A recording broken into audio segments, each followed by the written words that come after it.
Dawn, February 1944. The humid air over the Philippines clung to the skin like a suffocating cloak.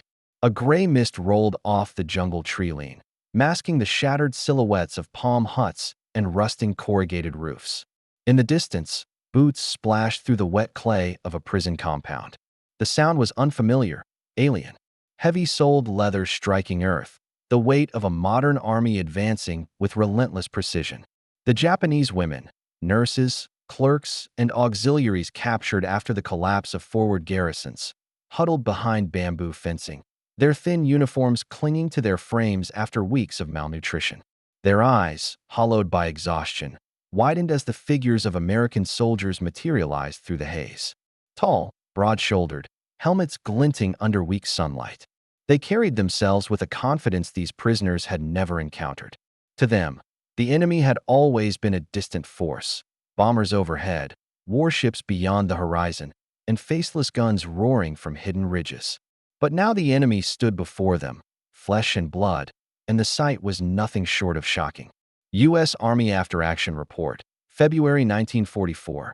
For years, Japanese propaganda had painted the Americans as weak, decadent, and a people incapable of true sacrifice. Soldiers had been told their opponents were soft and cowardly, clinging to machines rather than possessing the steel of the samurai spirit.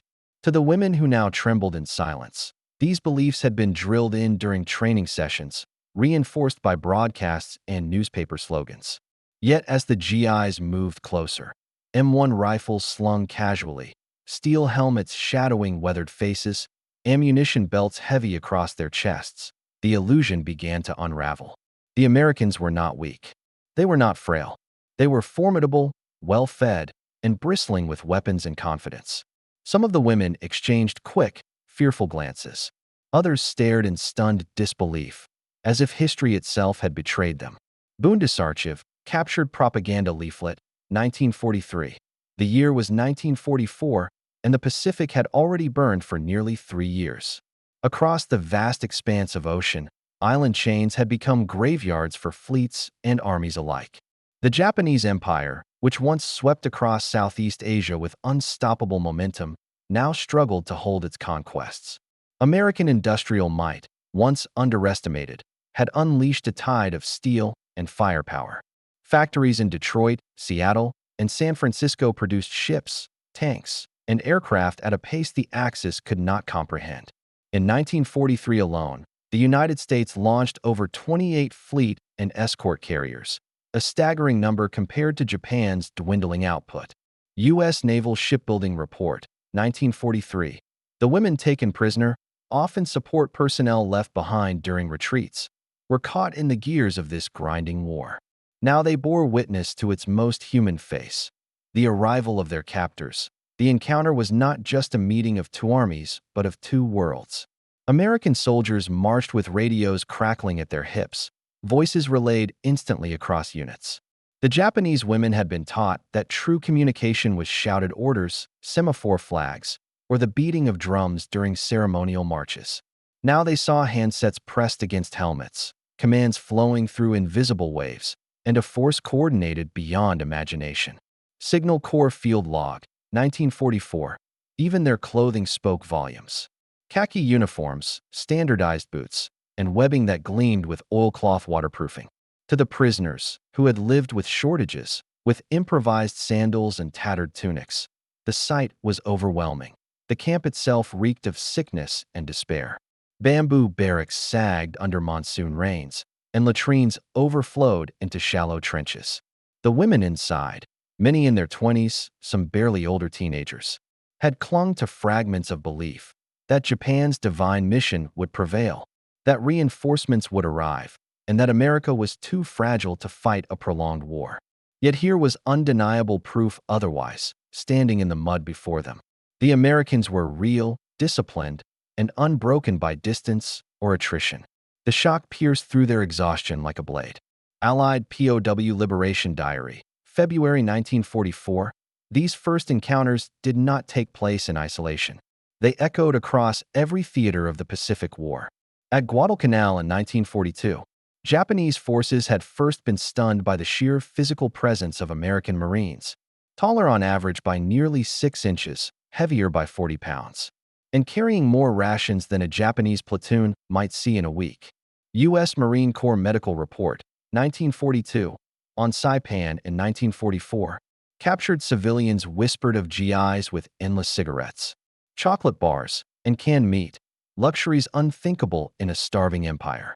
To Japanese servicewomen, conditioned to believe Americans were frail machine men, the reality was staggering. It was as if the very earth had conjured a new kind of warrior, born not from tradition but from industry, science, and sheer abundance. Context sharpened the shock. By 1944, Japanese doctrine was already buckling. Their forces clung to islands with fanatical defense, often isolated and cut off from supply. American naval superiority ensured starvation as much as gunfire. On the home front, women in Japan were told to expect hardships, to sacrifice for the emperor, and to live with less.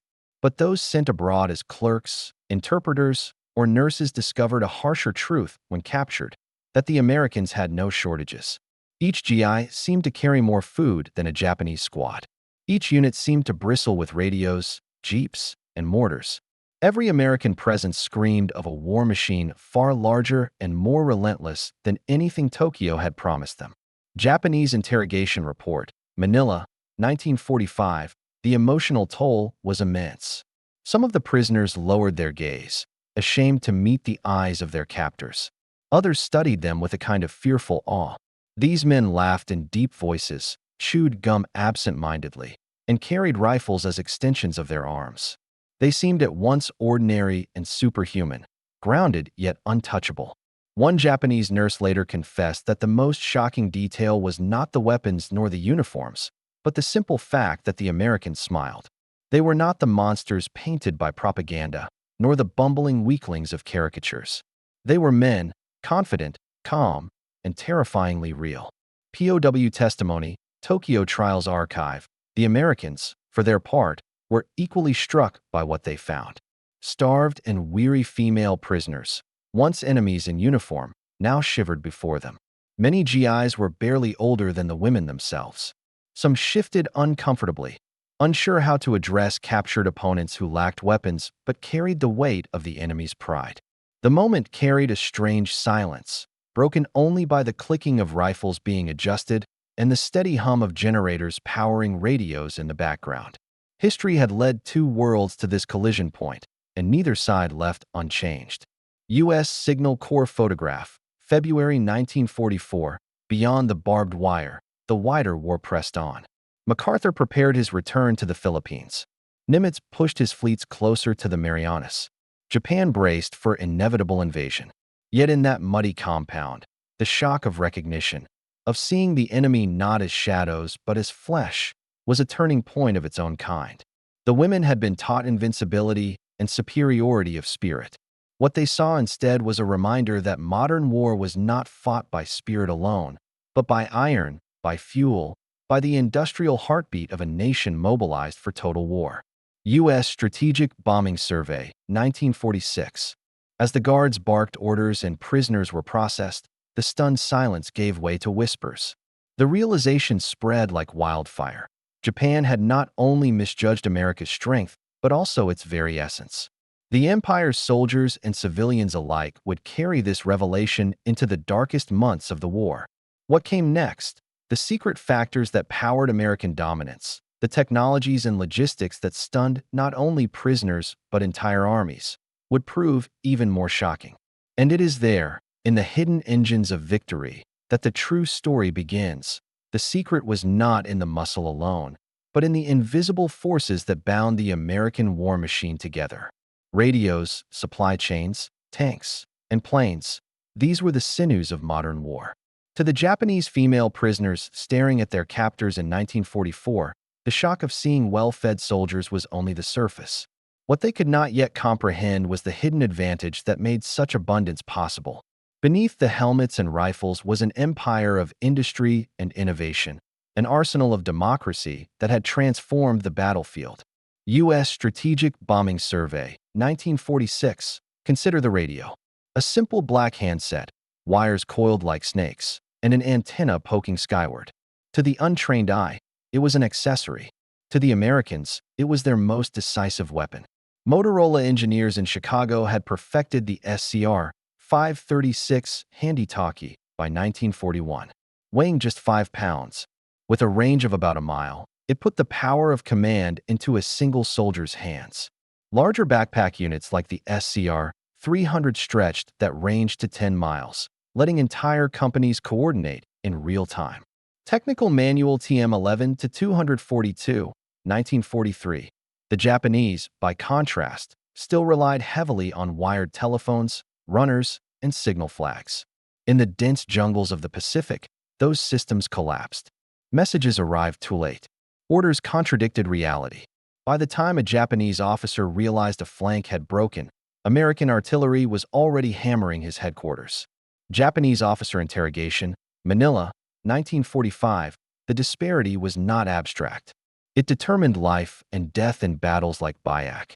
June 1944, when a U.S. 41st Infantry Division landed on the rocky shores. Japanese defenders believed they could trap the invaders among the coral ridges. But the Americans moved with uncanny precision. Radio calls directed Sherman tanks inland, while artillery batteries adjusted fire within seconds of spotting a muzzle flash. Japanese records later noted their shock at the Americans' ability to see through the jungle. Dramatized composite. In truth, it was not clairvoyance, but communication. 41st Division After-Action Report, June 1944. Beyond communication lay firepower, delivered with relentless consistency. The M4 Sherman tank, derided in Europe for its thin armor, was a juggernaut in the Pacific. Weighing 30 tons and armed with a 75 mm gun capable of firing high-explosive shells at 1,900 feet per second. It was less about dueling enemy armor and more about smashing bunkers, caves, and machine gun nests. Ordnance Technical Bulletin, 1943, Japanese Type 95 Hago tanks, weighing only 7.5 tons, were hopelessly outmatched. Their 37 mm guns could not penetrate the Sherman's armor except at suicidally close range. In one clash on Saipan, a platoon of Shermans destroyed 30 Japanese tanks in a single night, losing only 2 in return. U.S. Army Armored Report, July 1944, for the Japanese servicewomen captured later. The scale of American mechanical superiority became clear when they saw tanks rolling past prison fences. Steel giants they had been told were impossible to transport across oceans. Yet technology was nothing without logistics. American soldiers carried rations, tins of meat, biscuits, coffee powder, and even candy. Each box contained 3,700 calories, enough to sustain men in the harshest climates. Quartermaster Corps Manual, 1943, Japanese troops, by contrast, often subsisted on meager rice balls, dried fish, or whatever they could forage. When supply lines broke, starvation followed. Engineers like Colonel Paul Logan of the Quartermaster Corps designed packaging that resisted mold and insects, ensuring the food lasted even in tropical humidity. Quartermaster Research Report, 1943, for prisoners watching GIs casually open cans of stew while they themselves lived on watery gruel, the contrast was crushing. It was not just food. It was proof of a system that cared for its soldiers. The scale of production boggled the mind. In 1943, the United States produced 86,000 tanks and self-propelled guns, while Japan managed fewer than 2,500. War Production Board Report, 1945. The Detroit Arsenal tank plant alone churned out one Sherman every 38 minutes at peak efficiency. General Motors, Ford, and Chrysler retooled entire assembly lines, building engines, jeeps, and aircraft by the thousands. Automotive Production Report, 1944. Japanese women, often working in undersupplied textile or munitions factories, could scarcely imagine such abundance. Captured prisoners later admitted that the sight of endless American trucks and jeeps rolling through captured towns felt like an army without end. POW testimony. Tokyo Trials Archive.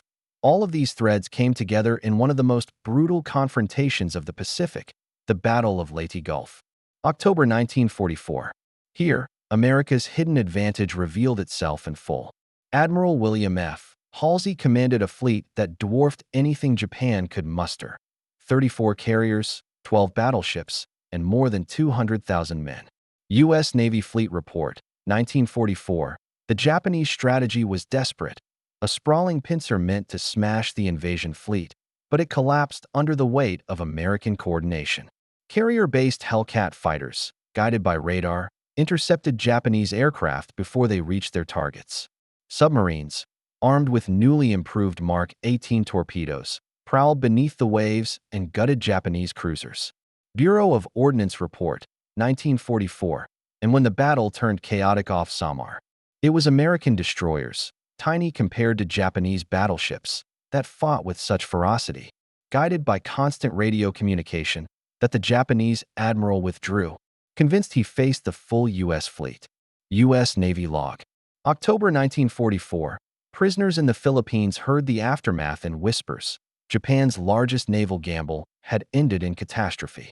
Their once proud fleet lay broken, their skies dominated by American planes, their islands steadily falling one by one. And yet the shock persisted when they saw individual soldiers up close. For the Japanese female POWs, ladies' outcome was distant thunder. What they witnessed daily in their captors was the embodiment of that thunder. Each GI represented a nation of factories, laboratories, and endless resources.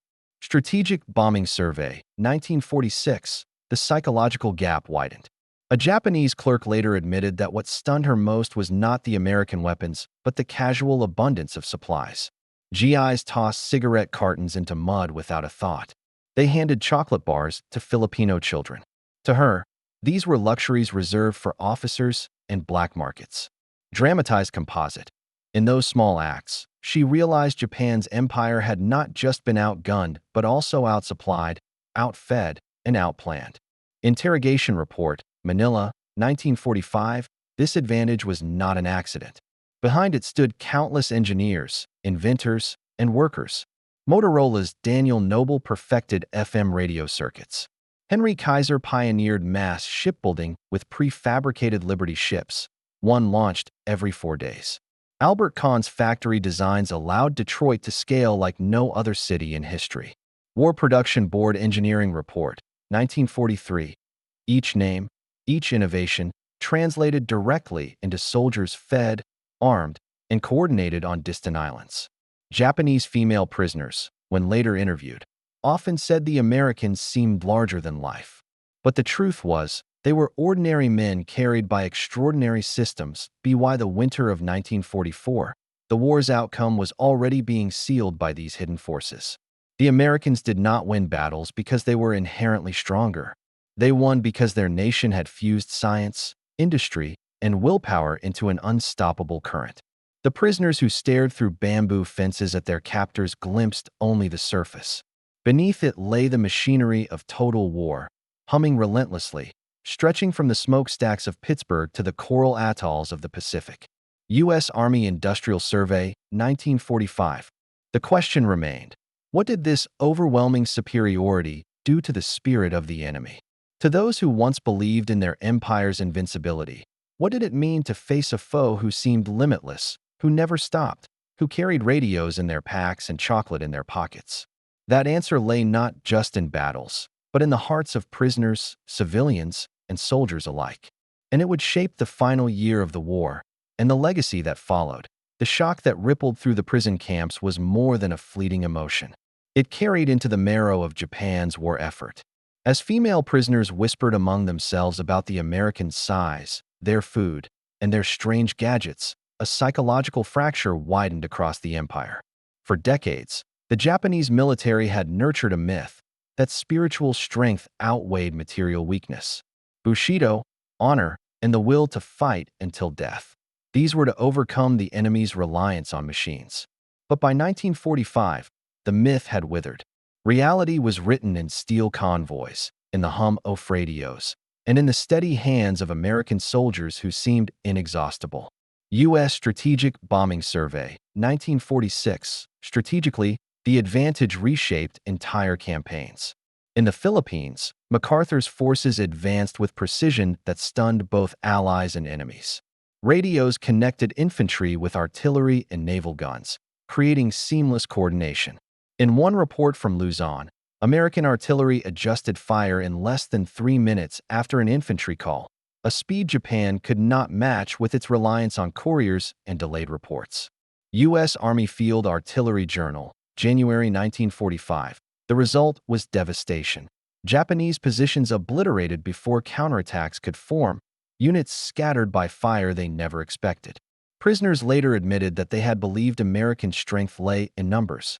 Instead, they discovered it was in synchronization, a deadly rhythm of war Japan could not emulate. Japanese POW interrogation, Tokyo, 1945, but beyond the battlefield, the morale effects proved just as decisive. Captured Japanese women, many clerks and nurses, carried their stunned impressions back into post-war Japan. They described soldiers who seemed taller, healthier, and almost otherworldly in their abundance. These accounts spread quietly, undermining propaganda that had painted Americans as weak or cowardly. Tokyo Trials Testimony, 1946. In truth, the contrast between Japanese deprivation and American surplus spoke louder than any leaflet. Where one side rationed every grain of rice, the other handed out chocolate bars as if they were endless. To civilians enduring starvation at home, the realization would be crushing. Engineers and technicians sustained this psychological edge as much as soldiers did. Detroit's machinists, riveters, and welders built the planes that darkened skies over Tokyo. Kaiser's shipyard workers, many of them women, launched the Liberty ships that carried supplies across the Pacific. Motorola's technicians tuned radios that carried orders through jungle static. War Production Board Report, 1945. Every mechanic who greased a tank tread and every factory worker who tightened a bolt contributed to the impression of an enemy that never tired, never lacked, and never broke. To Japanese observers, this appeared as a kind of sorcery. In reality, it was the triumph of organized industry. Psychological warfare amplified the effect. The U.S. dropped millions of leaflets across the Pacific, many describing the sheer scale of American production. Japanese soldiers scoffed at first, but when prisoners saw American soldiers eating canned fruit, smoking fresh cigarettes, and carrying radios on their belts, the propaganda became reality. Dramatized composite. One captured nurse recalled thinking, "If this is how the common soldier lives, how could our empire ever hope to endure?" POW Oral History Collection, 1947. It was a silent erosion of morale, invisible yet unstoppable. The impact stretched far beyond the Pacific. In Europe, American logistics overwhelmed the Reich just as surely. After D-Day, U.S. convoys rolled across France with such speed that German commanders marveled at the constant flow of trucks. U.S. Army Transportation Corps Report, 1944. The same system that stunned Japanese prisoners with chocolate and radios was feeding Patton's tanks and Eisenhower's armies. It was the same advantage, scaled across 2 oceans, breaking 2 empires simultaneously. The war had proven, in modern conflict, supply was not a detail. It was the foundation. For the Japanese female POWs, the experience left lasting scars. Interviews conducted in the late 1940s revealed their lingering sense of disbelief. Many admitted they had been more shocked by the Americans' humanity than by their weapons.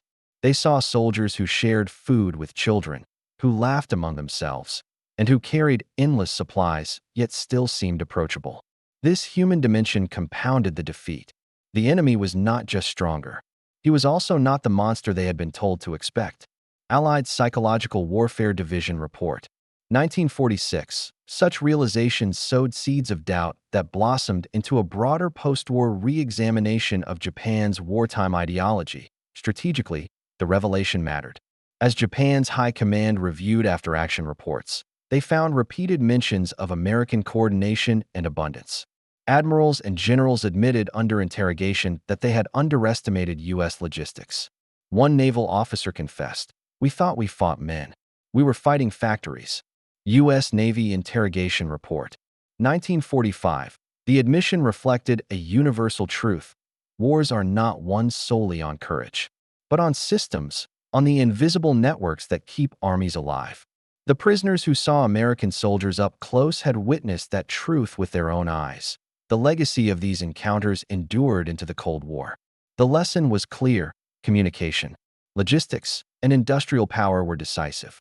NATO forces built doctrines around networked coordination, a direct descendant of the radio superiority first seen in the Pacific. The Gulf War's lightning pace, powered by satellite links and precision strikes, traced its roots to the SCR 530 SXS carried through island jungles. U.S. Army Signal Corps Legacy Report, 1991, even in modern conflicts, where drones circle above and data links span continents. The principle holds. Information and supply outweigh sheer numbers, yet the human cost cannot be overlooked. Behind every factory statistic were men and women who labored tirelessly. Behind every can of rations was a farmer, a packer, and a truck driver. Behind every radio was an engineer soldering circuits. The American soldier who stunned Japanese POWs was not a lone figure of myth. He was the visible edge of a vast human enterprise. And behind every Japanese prisoner's shocked gaze lay hunger, fatigue, and the collapse of a belief system nurtured since childhood. These encounters were not merely military, they were deeply human. War Relocation Authority Archive, 1946. In the final months of the war, as B-29s roared over Tokyo and naval guns pounded Okinawa, the psychological battle had already been decided. Japan's soldiers and civilians knew they faced an enemy unlike any they had imagined. The women in prison camps had been among the first to see the truth. Their stunned silence when American soldiers appeared was the silence of an empire realizing its own limits. Strategic Bombing Survey, 1946. One prisoner later put it simply, her words recorded in a faded interrogation transcript. "We thought you were shadows. Then we saw you up close. You were giants." Dramatized composite, the remark captures the essence of the war's hidden lesson. In the clash of nations, myths crumble before reality. And in the crucible of total war, connection, coordination, and supply can outweigh even the fiercest. Spirit, the war ended with Japan's surrender on September 2nd, 1945. But the memory of that first stunned recognition, the sight of American soldiers standing tall in mud and mist, remained etched in history. It was more than a meeting of enemies. It was a collision of worlds, a revelation of what modern war had become. And it carried a lesson as clear now as it was then. In modern conflict, power is not only measured in guns fired or ships launched. It is measured in the ability to sustain, to connect, and to endure.